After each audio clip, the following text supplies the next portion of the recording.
Oh, just a second. Hello, everyone. Welcome back to the FPL Banger Show. My name is Siva. I'm joined by Sam. And Sam, we, of course, are just days away from double game week 32. But before that, Sam, we got to talk about it. It's what everyone who, football fans across the world have been talking about. The biggest upset in recent years. An amazing night for English football. Uh, I'm obviously talking about Jacob Murphy's 16 points on Monday night against Leicester City. Nothing to do with the jersey you're wearing or Not, a certain, what's to it? Rice Carlos? I think that's what people are calling him now. I had not heard that, Roberto Carlos. I mean, we were always going to win that game. We are undefeated against Real Madrid, Sam, as you well know. Arsenal never lose against Madrid. It's what we do. Beating a former Everton manager, just couldn't beat the actual Everton manager a few days ago. But Yeah. yes, Sam, enough about Arsenal, although, of course, very, very happy with the results. But it does have FPL implications, which we will come to. Let's sort of just talk a bit about how double game week 32, how we're lining up going into it, Sam. Both of us had solid weeks this week. We don't normally talk about our teams, but just to give the listeners just a taste, because I like to tell people I'm having a good season, Sam. 65 points for me, 63 for you. Very solid. How nervous did you feel going into the Newcastle game, bearing in mind that most of our points came from there? Not nervous at all. I actually was doing better before going into the Newcastle game because I don't have Livramento, unlike you. And you have So Evan Nielsen. yeah, I have Evan Nielsen. So I was doing pretty well going in. Still ended up doing well, but not as good as could have been, I guess. Really annoying, right? Because we got the Isak captaincy right. We discussed it, like if he's either going to play at least like 60, 70 minutes or he won't show up. He showed up and then somehow, it just didn't click. Something didn't happen. And Jacob Murphy got all the points, including, I don't know if you've seen this, Sam, but Jacob Murphy's second goal is ridiculous. Like Mads Hermansen goes for a walkabout around the goal. I don't know what he's doing. This is like first 15 minutes of the game. And Fabian Shah from behind the halfway line, launches it, hits the bar, and Jacob Murphy is the first to get there. None of the Leicester defenders can be asked. He's special. Leicester are definitely the team to target right now. Like they've checked out. Yeah, they have. So I don't know. You know what, Siva? A few hours before the deadline, I looked at my team and I was like, should I really captain Isak? I know Siva's gonna captain Isak. Maybe I should take a risk and captain Jacob Murphy. I thought to myself, don't get too fancy. And lo and behold, lost out on potential points. But it's okay. It's okay. Of all the risky captaincies you've taken, Sam, so many bold and brave calls this season. The one time you don't do it, 32 points on the table could have been legendary. But I think that brings us to an interesting question, Sam, because we are now, of course, double game week 32. We're repurposing this table, but I think it's a really good table from Ben Krellin. And it's time for triple captain, Sam. Now, of course, those of you who were smart enough to use your triple captain in game week 2, you can skip this part. And those of you who used triple captain in game week 24, also you can skip this, or you can hate watch it. Sometimes I do that. I hate watch quite a bit of things. But Sam and I still have triple captain, Sam. So I think first question is, are we using it this week? And are we using it on Alexander Isak, or are we using it on someone else? Well, I think this week you basically got 2 choices, right? It's either Isak. I don't think anyone's brave enough to put a triple captain on Jacob Murphy this week. Or Livramento. So it has to be either Isak or one of the Crystal Palace boys, which most likely Mateta. I think you have to be really brave if you were to put it on Munoz or Eze. I doubt most people will be that brave. So it has to be, it's either Mateta or Isak. Isak has the 2 home fixtures. Not easy fixtures, by the way, despite it being at home. Palace are, I think, second in XGC in the past something games. great I mean, statistical analysis there. But yeah, they have been pretty solid at the back. And United, as well, as much as non-United fans don't like to admit it, I mean, we restricted City, you know. We've been decent, not the best. I think we are 8th or something like that in the past 5-6 games. So not the easiest of games, you know. Whereas Mateta Palace games, they're still way harder. Away against City, away against Newcastle. Now Mateta, I think, has been proven that he can score, right? And I don't expect Palace to win both games, but a goal in each of it, yeah, I think that's not outside the realms of possibility. yeah, I think Mateta, you would assume, has the harder double. I mean, I think we saw that from the start, and that hasn't changed. And ultimately, still 2 away games. But I must say, Sam, you say captaining Jacob Murphy's out of question, but he's in pretty decent form, no? The only thing that I will say this about Jacob Murphy, right? Because I saw a lot of people poo-pooing him as a asset coming into this week, and a lot of more so-called serious managers didn't have Jacob Murphy. Some of them even benched him, which I think you should just delete your team, because if you're not going to play somebody who's playing Leicester, what are we doing here? The thing Jacob Murphy did say in his post-match interview, which I thought was interesting, was he said, the manager always loves taking me off when I got 2 goals. And I thought, he's just joking. I went and looked back. Jacob Murphy has played 90 minutes a fair few times this season, and he started every game since game week 14, as we discussed on the last week's show. He's never played 90 when he scored a goal. It's almost as if Eddie Howe sees him scoring and says, I got to stop this. He's getting too big for his boots. I got to take him off. I'm just looking at his stats right now. So he has scored 2 goals on 2 occasions and then gotten taken off, right? So the first one is against Leicester last weekend, and the previous one was against Leicester at home. So basically, he only scores against Leicester.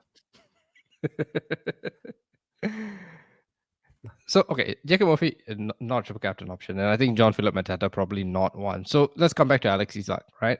So Howe has said after the post-match, and I think you should have heard these comments by now, but he said Isak is fully good to go. And it was good. We were able to take him off more so because we were leading 3-0. That's why they took him off.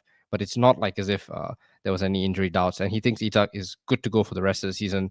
They don't need to manage his minutes. He's sorted. So Eddie Howe, obviously known liar, but I was will. just about to mention that.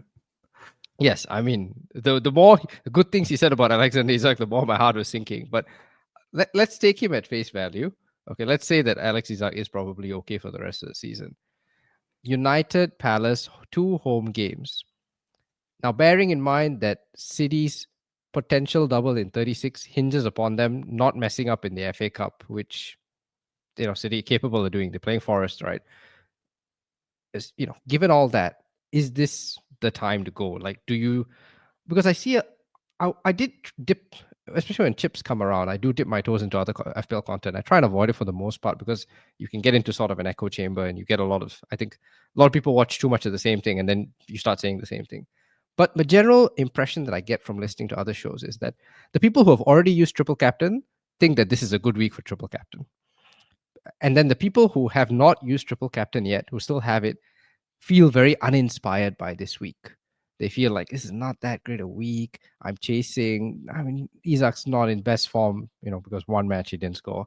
And so therefore, maybe I can just wait. There will be a better opportunity. City plays Southampton in 36, possible double if you're lucky. 33, Saka plays Ipswich and Palace. So people are the people who actually have the chip to play are being more hesitant.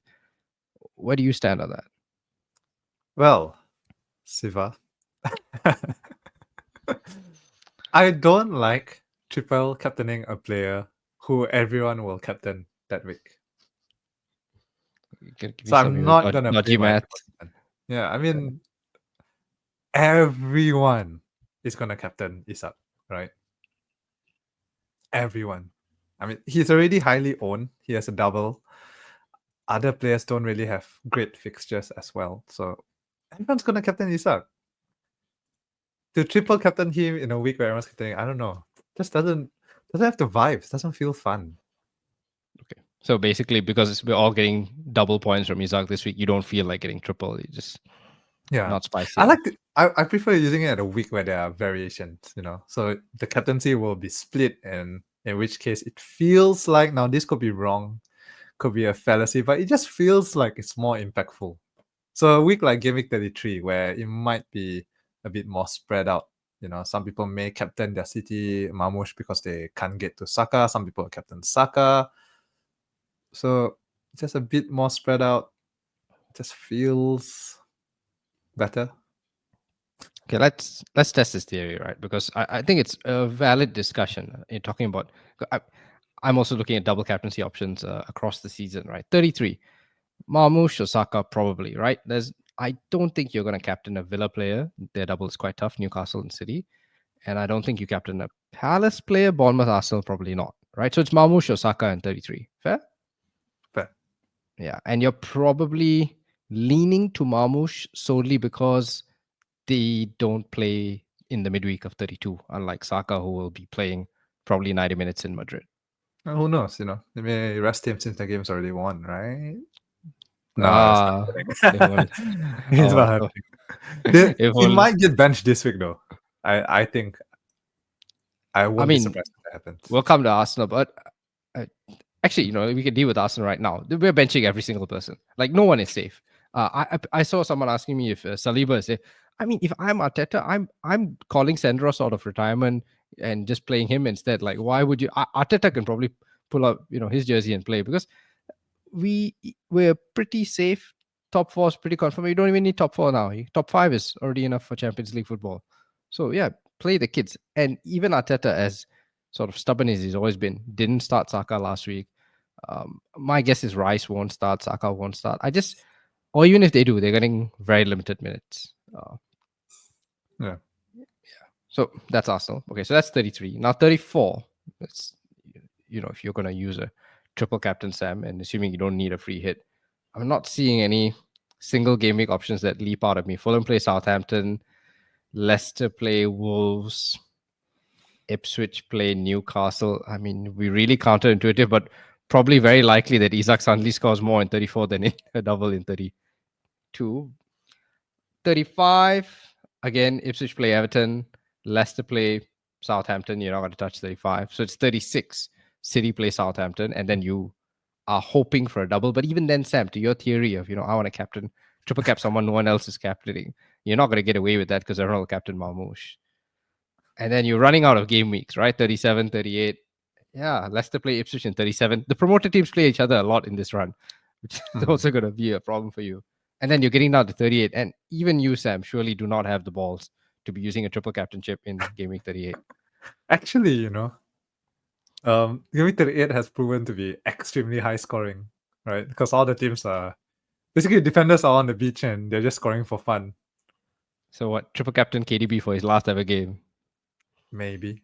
No, don't do that. Remember what happened with David Silva? We do, Don't we do do. that. People don't remember, but I remember it. Oh, It was, no. I think it's got to be 5 years ago. David Silva final ever game. We thought he'd be on pens. He would score a hat trick, and then KDB and Sterling both outscored him.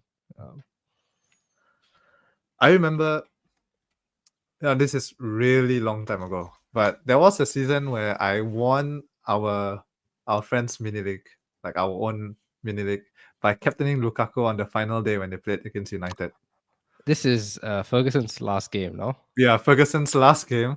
As a United fan, I captained someone who was about to play 5-3 or United. something stupid. Yeah, I Yeah, remember. yeah. Lukaku like a hat trick and stuff. So So to bring it back, Sam. So 32. Okay, if you're a normal human being, Sam, let me ask you as an independent person. Let's pretend you weren't going to do something crazy / stupid with your triple captainship. Logically, Isak triple captain. To me, yeah, this feels like looking a give horse in the mouth kind of thing. Like this is probably as good as it gets. yeah, yeah. Probably that Salah, we overlooked it, overthought it. We didn't use triple captain that week. Fair enough. We're running our weeks, like you said. Maybe stop thinking too much and just play it when a good player is having two good fixtures in a double game week. Yeah, I mean, I totally get where you're coming from. It kind of sucks that everyone's going to go for the same guy, but I would just like to get, if Isak gets 10 points, I will take my extra 10 on top of that. If he gets 20, I'll take my extra 20, and I'll be okay with that. Like, it's an okay week to play the chip. 2 home games at St. James Park for a guy who's in reasonable form. Yeah, blanked against Leicester, but probably took it easy against Leicester. If your team is 3-0 up, you probably don't need to do much. I like that in some ways, United Palace, these are big games for Newcastle. They need to win. That's also really helpful because they can't really rest here. They have no other commitments, but they have to win these games because they're chasing Champions League. So for me, that's you got a team playing for something, home games, known to have great home form, beatable teams, not easy. It will come to United and Palace, but doable. So yeah, I think Isak and on pens, which is always like a good insurance. You would feel very unlucky if you blanks in both, I think. Yeah. Fair. Okay. I think those are very fair, logical points, Siva. Yeah. Not appealing to you, Sam, but appealing to the more normal sections of the General, yeah, general yeah, normal human beings. yeah. Because triple captain is one of those chips I just want to not be screwed by, because I've been screwed by triple captain plenty of times. We've been playing this game for 10 plus years, right? Yeah. Yeah. Triple captain, Kane, For Sane, 3 points. Mane. Remember the infamous, Yes, the like Kane, 3 seasons Mane. in a row or something. Yes. Who was it who got a red card? Dennis? Dennis. There have been Well, some horrible triple captains over the years. For those of you who are too young or just started playing this season, it's a chip that can bring both, extreme pain and extreme pleasure. yeah, I mean, to be fair, if people who are stupid enough to triple captain Emmanuel Dennis and Shane Duffy, I mean, you reap what you sow, which is why I like the Isak captaincy. Like, I can say to you, I'm going to captain Alex Isak 2 home games. It does not sound stupid. So, good enough for me, right? I can live with my It's a mistakes. logical conclusion, a logical move to make. Yeah. And I don't see any particularly sexier options. We'll touch on 33 because I think 33 is the most realistic one. Of course, you can gamble. Like, if you're so far ahead, you could gamble on 36, on that double actually happening and then going for it. I don't Or have if you're so far behind and the only way you can make up ground is to gamble, then yeah. But I think if you are, in the normal sections of FPL where you're just trying to get as high as you can, then make logical moves. That's what I would tell you to do. Yeah. People always get caught up in the logical versus template. I don't want to just follow the template I'm chasing kind of thing. But to me, the counter to that, and this is a philosophical debate, we could go on forever, but basically you can keep making this, I'm gonna Hail Mary every week, because I'm chasing. And you'll at the end of the week, my guess is you'll miss most of your Hail Marys and you'll be chasing by even more. So Yeah. you take I calculated can risks. attest to that. Yeah, as you would say, Sam. So okay, so 32, we're okay with triple captain Isak. I think we are both largely in agreement that that is the way to go. To finish up on both Newcastle and Palace. Now, Newcastle have made this very easy for us in the sense that there are really only 3 people to pick, right? In terms of if you don't have triple Newcastle, I feel like now that Gordon's probably not even going to be back for 32, um, based on the latest news I saw yesterday. He's still nursing this injury. Feels like Isak, Murphy, Livramento is really the only place you can go, right?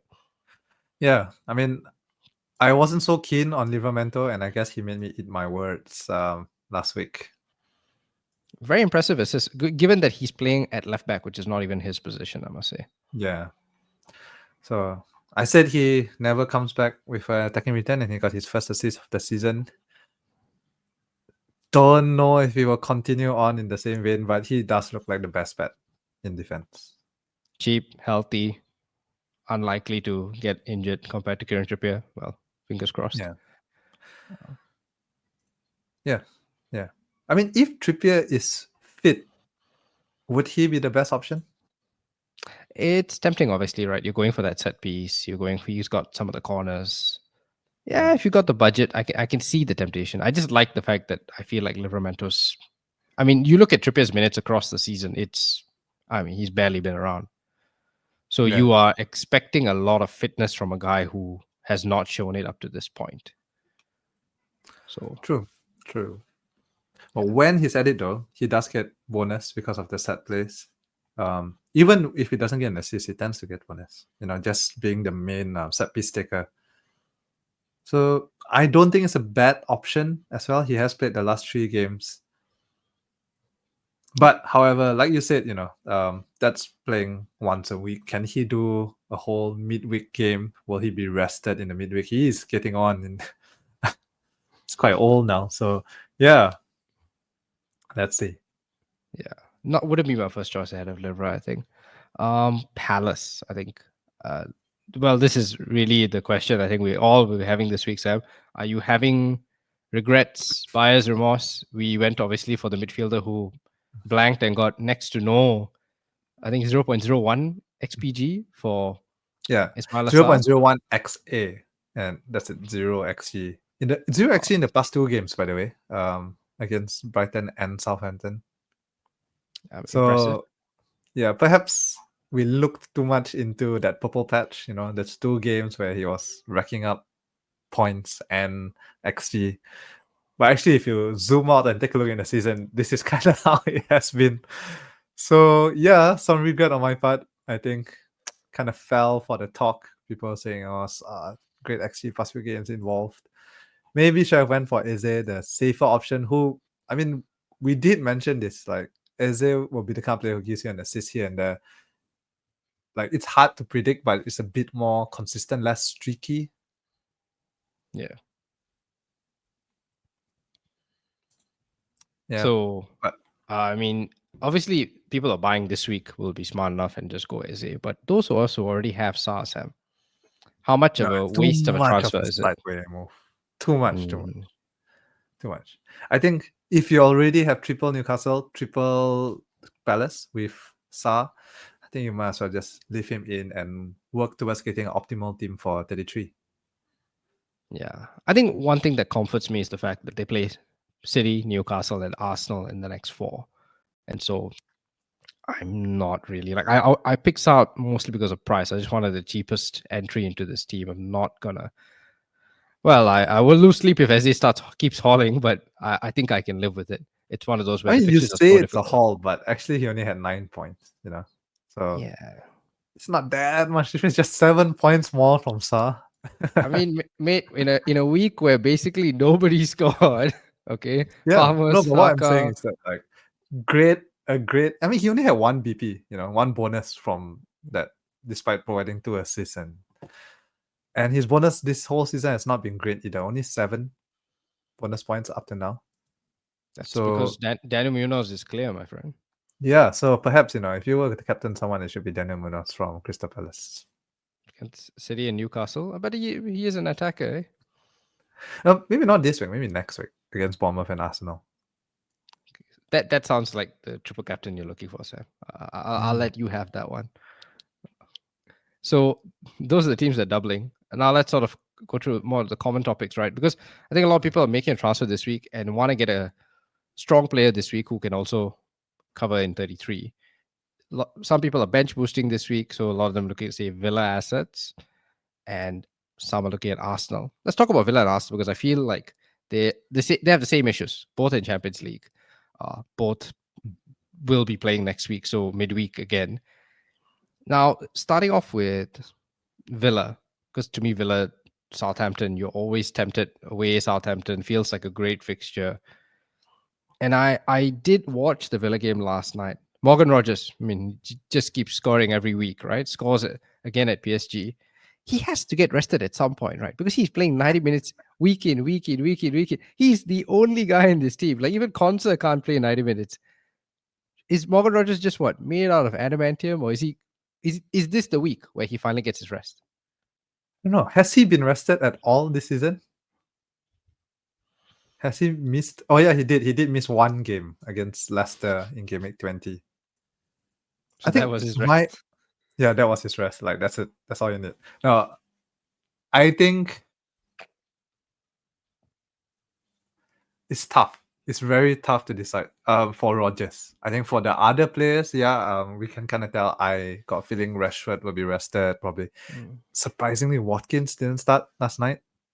Lost his place to So Rashford. Villa fans yeah, aren't too happy about that, I must say. yeah.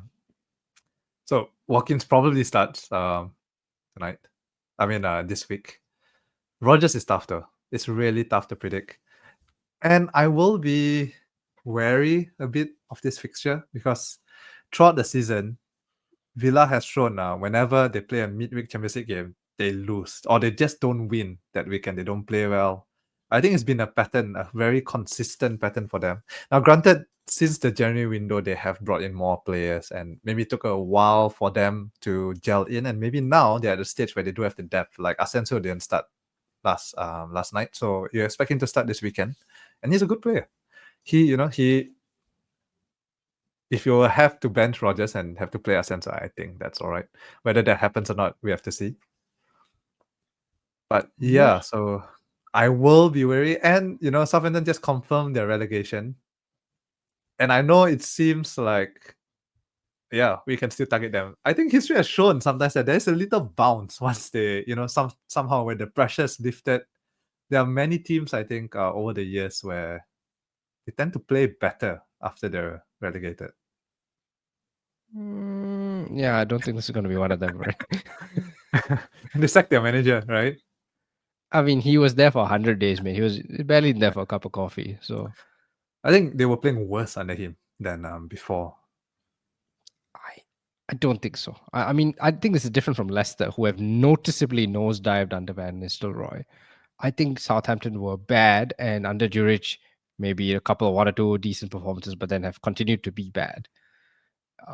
I don't see like a big upturn in form, even at home. Like the home fans are deserted. You can go and try buy a ticket, Sam, for a Southampton home game today. It costs you £15, okay, which is in a country where people are continuously being ripped off for ticket prices. Like nobody's interested. Stadium's half empty. No one's going to go. No one cares. They're going to lose this game. And all said and done, Villa still need to win this game because it's chasing Champions League for next season, right? And it's quite a tight fight. So I think you're correct in the sense that they've got way more depth now than they did in the first half of the season. Daniel Malan isn't even in the UCL squad, so he should start this week. Asensio, like you said, only came on for 59 minutes. And Asensio, if you want, and we talked about this before we came on air, Sam. I hate it when FPL shows try to say, best XG in the last 6 weeks and all this nonsense. Like, why not 7? Why not 8? Why not 4? Like, why 6? Who died and decided that 6 weeks is such a big deal? But most goals since February 15th, Sam, by a Premier League player, Marco Asensio, with 8 goals. In all comps. In all comps. Yeah. 3 in the Premier League. you gotta put that in. So many. But yeah, I do like Asensio, and I've been wanting him in my team for some time. It's just that he can't seem to nail a place. However, this week he will. Come on, he has to start, right? If he's going to start Champions League, he has to. You expect Marlon to start. Yeah, but I don't feel comfortable about Marlon like week to week. Yeah. Whereas Asensio has shown that he can come on 30 minutes and still do the business, So even in that double game week, I don't think he'll start both games. Yeah. So then is the question, right? Especially if you are not playing free hit and 33. So whoever you pick this week, you need for 33, let's say, right? So you're transferring a Villa player this week. Is the solution just don't get a Villa player this week? Except that you can't, there is no way you can reliably predict that whoever you're buying for 32 will play again for Villa in the double. Yeah. Or do you accept that because it's a double, you don't care and you'll take Asensio for 90 minutes against Southampton and maybe 60 plus 30 in the double? Is that the same argument we had for Firmino? Sorry. What am I thinking? Mahrez.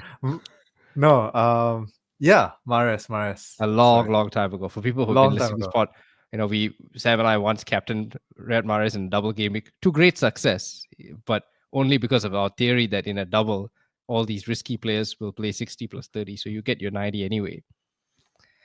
Yeah. I mean, it's to me there are two options, right? Either you just you take someone like Asensio this week, and to be honest, Asensio is the only one I would feel comfortable transferring this week. Maybe Watkins, like if you needed a forward slot. Simply Rogers. Will you not be comfortable bringing in Rogers? I don't. So I keep saying this each week, right? And I keep being made to look like an idiot because Emery starts him for 90 anyway. But surely, like, you have the biggest game that you. I said this last week. I'm repeating myself, but this is literally the biggest game they've had in years. How do you not rest Morgan Rogers for PSG at home? Yeah, you're 2 goals behind, but you still got a chance, and he's your best player now. I think it's undisputed. Do you need Morgan Rogers against kind of Southampton? like you said, unlike Arsenal can afford to drop points because the gap between them is pretty big. I think it's like 6 between the next place. Yeah. So I mean, ideally they don't, but they can afford it. Whereas Villa, if they really want to chase Champions League next season, they can't. They have to put equal priority in the league and their cup games. Yeah, but this Yeah. is Southampton, mate. I mean, this is not like, I mean, the previous week, fair enough, tricky enough. Forest, that's a hard game, but this is Southampton. Like, you could play the reserves and probably still get the win here. So I know. I think two wrongs don't make a right sort of thing. Logic has to be that Morgan Rogers does not start this week. I will stick. I don't feel comfortable saying he'll start. So I'm not going to transfer him in. I actually do want a midfielder this week. It won't be Morgan Rogers. I think Morgan Rogers is standout Villa pick for 33. And if I were to pick a second Villa pick, it'd actually be Marcus Rashford based on what we know now.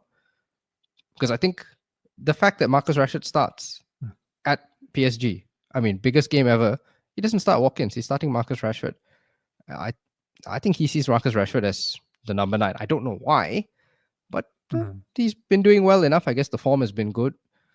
And even if you think it's a question of, maybe because Villa will play on the break against against Paris Saint-Germain, they would be doing the same against City and Newcastle more likely. So but again, I don't think I can make either of those transfers this week. So I think if you bring someone this week, it's got to be Asensio with the knowledge that he probably is going to get benched against City or Newcastle.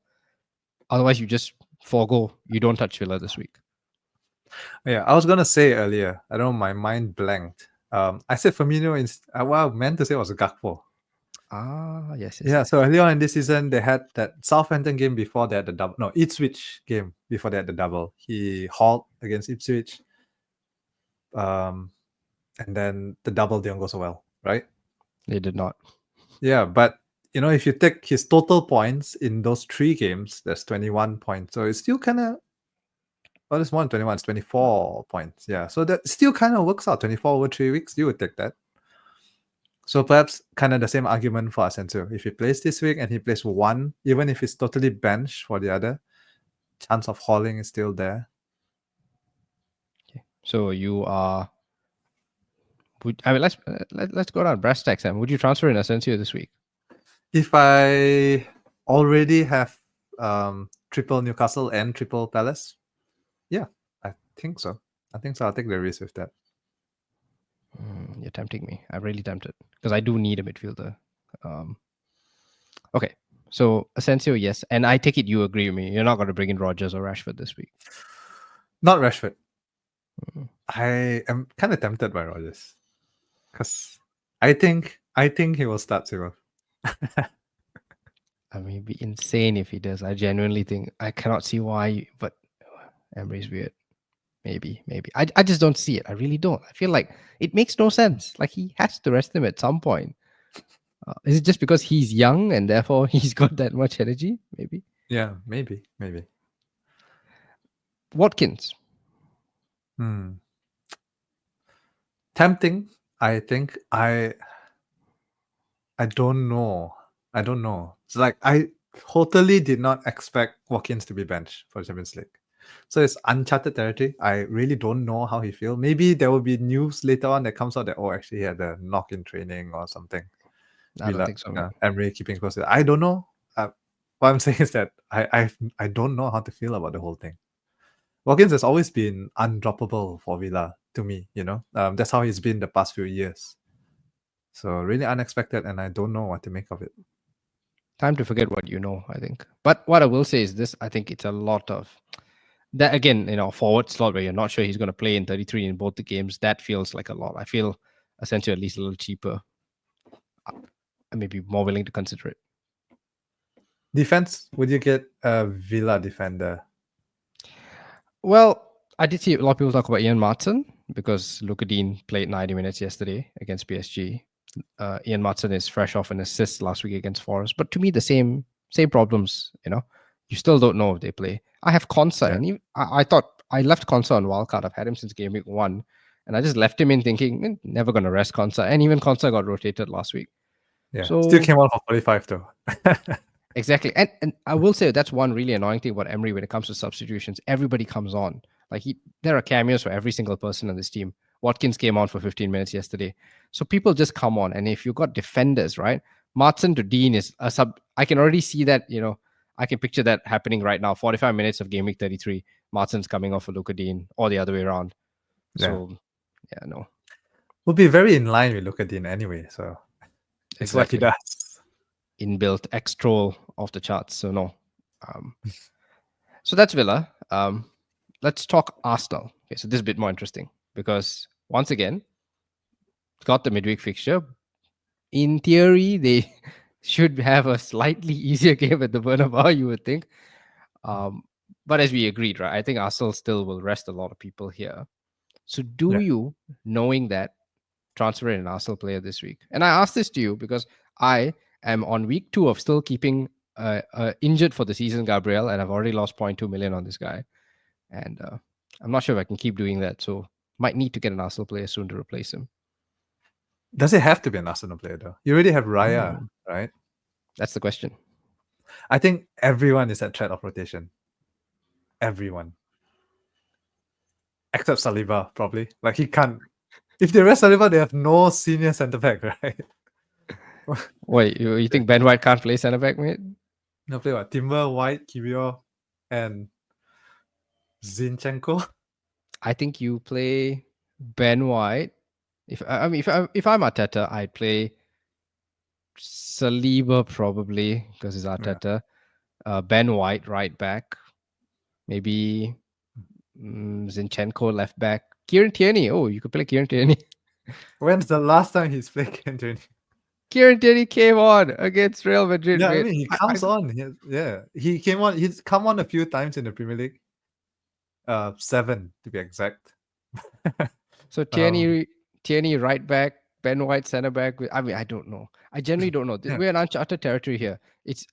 I would love to tell you what Arsenal's going to do, but it's been years since we've had a game that actually mattered this much, and it's been years since we've been dead in the league. Like typically when we're doing this sort of 2 competitions, we're still chasing something in the league. We have nothing to play for, so hard to say. Like I want to bring in Jakub Kibio this week because I think, given that he started Madrid, that to me is like a sign of confidence. Arteta sort of, okay, I'll trust you for the rest of the season.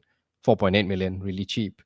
But just nagging doubts. I don't think Arsenal can afford to rest everybody. I will say this because, yes, they are kind of clear, but if you lose, like, say, the next 3 games, you could get pulled into trouble in terms of Champions League. And it's not inconceivable that we lose the semi-final anyway. So you can't sort of throw all eggs into one basket. And if Liverpool lose another game this week, we'll look like idiots if we didn't win this game against Brentford. So yeah, maybe Saliba. But again, so do you buy any Arsenal players this week? I think that's my question. I wouldn't. I think. Yeah. Even the best striker in Europe right now?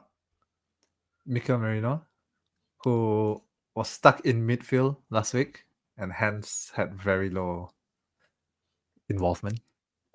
Mate, he did absolutely nothing against Madrid for about 65 minutes, and then suddenly one touch goal. Okay, It's true. But I think last week, I don't know if it's an indication of how he would take things going forward because, like, against easier opposition, he's okay to put Trossard up front, Sterling, and all these fellas. So perhaps in the Premier League, he might repeat what he did last week again, where Merino goes back down and then he goes back up again in the Champions League. Yeah. interesting. Yeah, that's a fair point. Actually, I didn't think about that. Even though Merino started against Everton, right? You had Trossard further up, Sterling, Nwaneri, and you expect that's probably the front Noren three. didn't start against Everton. He came on. So he played Trossard. Did he play Martinelli? Nwaneri started. Came off at Nwaneri halftime. started? Oh, okay. Came off at halftime So for the other Saka. way around, I think. Yeah. Yeah. Sterling and Nwaneri and Trossard started. Sterling and Nwaneri came out at halftime for Saka and Martinelli. Okay. So yeah. But yeah. He has the options up front against lesser opposition, I guess. So yeah, Mikel Merino, I feel just like you worry about his minutes this week, and then you worry about his positioning as well this week. And the fact that Arsenal kept out Vinicius and Kylian Mbappe, like, so why are we messing around? Just get double defense. Maybe not this week, because again, this is not the game where they will throw everything at. But then going forward, you probably just get KBO or Saliba and just Yeah. ride with that for the rest of the season. I think Kiwior for the double sounds good. I think his place is probably quite secure because he's the only left-footed centre back right now in the team. Yeah. Obviously, we have not mentioned the best Arsenal player this week, Sam. What did you call him again? Rice, Rice Beto Carlos. Rice Beto Carlos. So yes, so Declan Rice, now he knows how to take free kicks. Apparently, he just. I've been listening to his interviews, trying to understand how he's not scored a free kick in his entire career up to this point, and suddenly two in the space of 12 minutes, and it just seems like he just felt it. Like that's it. There's one image of the Arsenal coach doing like this, like, and we are not agreed on whether the Arsenal coach told him kick it around the wall, or Rice says no, it was all my idea. I mean, depends who you believe. So Declan Rice, is he a real pick? And before people say it's recency bias, he's on set pieces. He's been on corners the whole season, and I kind of looked at him, but it's Declan Rice. You're never gonna pick Declan Rice. We have a long-standing bias against anybody who seems like a defensive midfielder. I mean, 2 goals and 5 assists, so it's not exactly great. And he's the same price as Merino. So and surely he gets rested, right? Surely he gets rested this week. Come on. If there's one player they need to play against Madrid, it has to be Rice. Okay. So I think our conclusion from about 40 minutes of discussing Villa and Arsenal is that there's no one we want. Which is except productive. Asensio, maybe. Except Asensio. Fair enough. Okay. Quite productive. Man City, nothing much has changed, right? It's Gvardiol, Marmoush, and I suppose a second defender if you really want a third pick. Now that even Savinho got benched last week. Yeah, it's true. However, surely he plays this week, right? Because some people thought in Gaming 22 when he got benched, and then he got benched again in 23, but then came back in 24 with an assist. So I'm done, man. I'm so selling Foden this week. Somehow, some way, I'm just gonna sell him. I can't be doing this. You have to sell Foden. You have to sell Foden. I don't know why you brought in Foden, Siva. High team value. It's the next season I will be making much later transfers and purposely trying to lose team value. I need to stop myself from this. Okay, so that's the teams that we want to discuss. Let me give you a pop quiz, Siva. Who is the second highest scoring City defender? Obviously, first is Gvardiol. Okay, Gvardiol first. Ruben Diaz? No, it's Rico Lewis. You gotta be shitting me. A name we've not heard in a long time. Man, he doesn't even play these days, mate. Yeah. I think Ruben Diaz, like you mentioned, actually has been starting the past few games. I started the past 5. Kind of in line with their recent run of clean sheets. Albeit their recent run of clean sheets has been against fairly garbage opposition, I will say. They got clean sheet against Spurs, Leicester, United. Case in point. Maybe, but still, he brings stability. They've always missed him, and he's cheaper than Gvardiol. You could say about Guardiola's attacking threat, blah blah blah, but recently he's been playing centre back anyway, so he's not bombing up like he used to. So I think Ruben Diaz 5.4, Guardiola 6.1. So could be an option if you don't want to pay so much. Yeah, I think that's fair, and also it does feel like he has taken back that spot from Kusanov. So yes, with a bit of risk involved, but any one City there's some risk. But yeah, I think Ruben Diaz feels okay. Would you rather have Ruben Diaz or Edison? I guess that's the question. Ruben Diaz. Rock and a hard place. Edison's not even nil. Could be randomly benched for Ortega. I'd say Diaz is due a benching, mate, but yeah, fair enough. Okay. So I think that's pretty much it this week, right? Is there in any universe? Maybe okay. Let's try and sort of pretend, right? Some people are playing free hit in 33. There are a couple. So if you were making a transfer for 32, with 32 being your priority. Brighton, right? They play against Leicester. Basically, target who plays Leicester. Brighton. Who do you bring in though? Oh, that's the tough Yep. question. Yeah, Pedro benched Uh, last week. yeah. Mitoma is the safest, I guess. Although, stats wise, not having the best season. 7 goals, 4 assists. We like Minte, but also prone to the occasional benching here and there. Welbeck just won back his place and scored 3 bonus points. Could that continue again? Tough. Mitoma seems the only one who's really nailed. So Yeah, it's difficult, right? Because suddenly Adingra made an appearance that day, O'Reilly, and yeah, I'm just not sure. I mean, it's one of those. I think you already have the players, fair enough, but I don't feel comfortable. Minte looked really nailed a few weeks ago. Seems to have lost his place again. I think if you were, let's say, you only need a 1 week punt, Game Week 32. You're gonna wildcard next week or whatever it may be, right? Then yeah, bring in a Brighton player. Take a risk on Welbeck or Mitoma or something. Yeah, but for people who already use wildcard, I feel like it's a tough one. I think to justify. The long term potential of these players are not that good, so it's a purely 1 week play. Fair enough. And I think lastly, I did see a few people talking about Connor Bradley, Liverpool. So even though they don't have doubles, still Liverpool, they still have to play West Ham, Leicester, Spurs, Chelsea, Brighton, Palace. Decent fixtures. Connor Bradley? Except that, Liverpool just it's not that good without Trent. So I think they're starting to notice that quite quickly. yeah. Even Salah, if there was an alternative, right? I wouldn't be against selling Salah. I'm telling you, man, he's got that contract already. We are seeing classic new Salah on new contract. The motivation's gone. Yeah. Happens time and time again.